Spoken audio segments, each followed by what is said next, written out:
In this lab, our goal was to examine the motion of an oscillatory mass, both horizontally and vertically. We can do this by using the energy principles, as well as calculating the kinetic energy and potential energy of the system, as well as the total energy.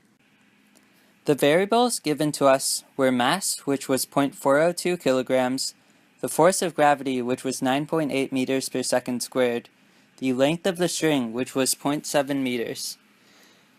Using this information, we can find the spring constant K, which we need to calculate using the spring equation force equals Kx, where x is the difference in the length of the string from its relaxed position.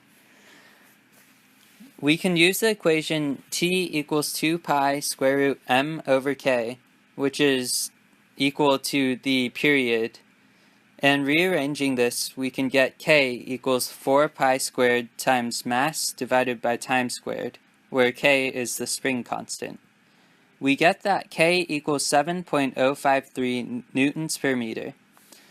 With this information, we can then set the spring force equal to the force of gravity, because the forces must counteract each other since the spring is not moving up or down. In the end, we get that the relaxed length L naught equals 0.1414 meters. We can use this information to determine if our computational models are correct or incorrect, and how far they err. Here we can see the spring and object's movement tracked by tracker. At the right is the vertical and horizontal movement graphed against time. As you can see, both graphs are sinusoidal, which is what you would expect of oscillatory motion.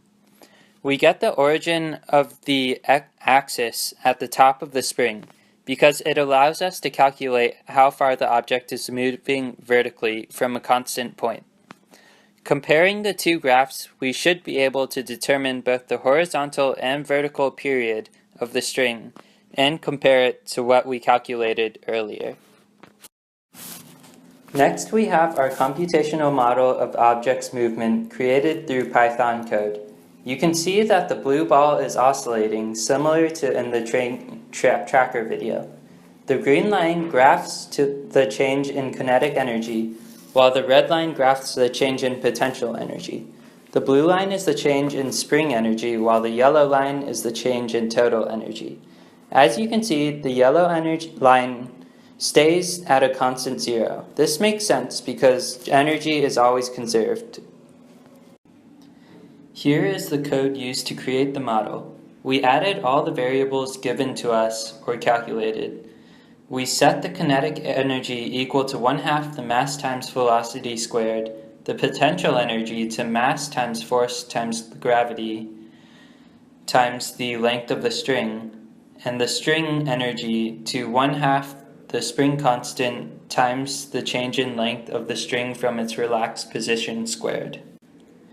We then use Newton's second law, final velocity equals initial velocity plus force over mass times change in time, to calculate the velocities and the movement of the spring and its object.